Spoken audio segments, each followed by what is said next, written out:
지역의 현안을 심도 있게 살펴보는 뉴스 포커스인 시작합니다. 오늘은 지자체 인구 소멸 문제를 다뤄보겠습니다. 먼저 전남의 인구 소멸 지수를 나타낸 지도 한번 살펴보시죠. 전남의 기초지자체 22곳 가운데 18곳이 인구 소멸 위험 지역으로 포함이 돼 있습니다. 나머지 4곳도 인구 소멸 주의 지역입니다.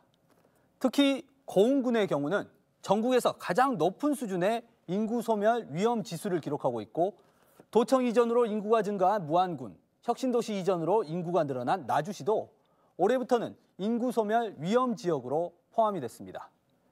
그렇다면 이 인구 소멸 위험 지수는 어떻게 계산이 되는 걸까요?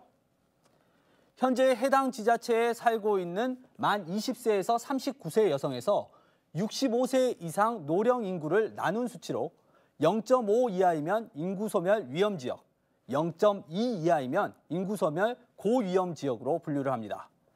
이처럼 인구 구조만으로 위험 지수를 산출하다 보니 인구의 유출입, 일자리, 출산율, 병원과 학교와 같은 기반 시설의 요소는 들어가지 못한다는 문제가 있습니다.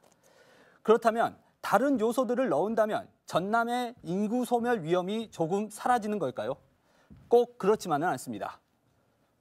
전남의 양질의 일자리는 계속 줄고 있고, 합계 출산율도 1.23명으로 전국 평균보다는 다소 높지만 인구의 자연 감소가 시작됐다는 점에서는 같습니다.